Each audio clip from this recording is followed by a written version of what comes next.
Horse influenza घोड़ों में सबसे आम वायरल श्वसन रोग है। आइए जानते हैं घोड़ों में हॉर्स इन्फ्लुएंजा के लक्षण।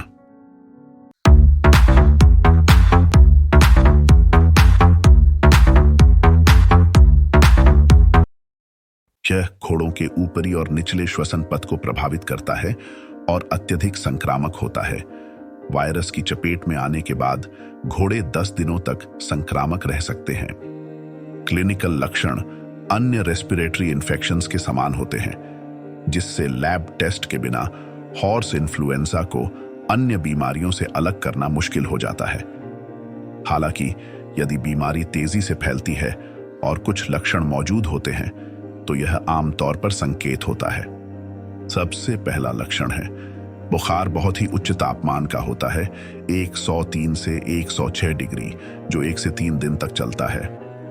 दूसरा लक्षण है तेजी से सांस लेना और साथ ही बार बार सूखी गहरी खांसी आना, जो कई हफ्तों तक बनी रह सकती है।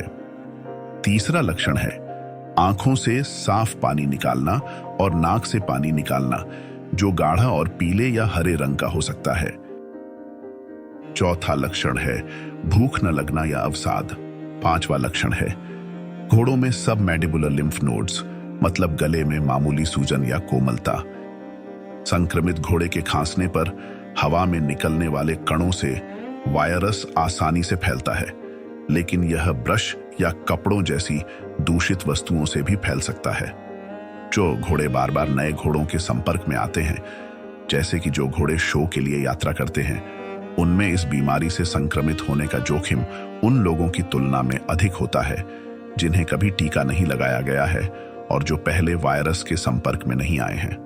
सौभाग्य से हॉर्स इन्फ्लुएंजा आमतौर पर बड़े घोड़ों के लिए गंभीर स्वास्थ्य खतरा नहीं है, हालांकि यह बच्चों के लिए काफी खतरनाक हो सकता है।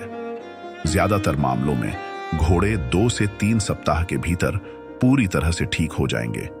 हालांकि माध्यमिक जीवाणु निमोनिया, मायोकार्डिटिस या फुफ्फुस शोथ जैसी जटिलताएं हो सकती हैं। चलिए जानते हैं कुछ ट्रिक्स उनके इलाज के लिए। सरल हॉर्स इन्फ्लुएंजा के उपचार के लिए आमतौर पर आराम की तुलना में थोड़ी अधिक आवश्यकता होती है। सामान्य नियम यह है कि घोड़े को बुखार के प्रत्येक दिन के लिए 1 सप्ताह का आराम दिया जाए। यदि घोड़े का बुखार 104 डिग्री से ऊपर बढ़ जाए तो NSAID दी जा सकती है, लेकिन चूंकि यह बीमारी प्रकृति में वायरल है, इसीलिए एंटीबायोटिक दवाओं का संकेत नहीं दिया जाता है जब तक कि लक्षण द्वितीयक जीवाणु संक्रमण का संकेत न दें। हॉर्स इन्फ्लुएंजा को कैसे रोकें? हॉर्स इन्फ्लुएंजा के नियंत्रण के लिए टीके उपलब्ध हैं और अनुशंसित हैं। हालांकि वे आवश्यक रूप से घोड़े को संक्रमित होने से नहीं रोकते हैं। प्रतिरक्षित घोड़े कम जटिलताओं के साथ अधिक तेजी से ठीक हो जाते हैं। जो घोड़े बार बार नए घोड़ों के संपर्क में आते हैं, उन्हें हर 6 महीने में टीका लगाया जाना चाहिए।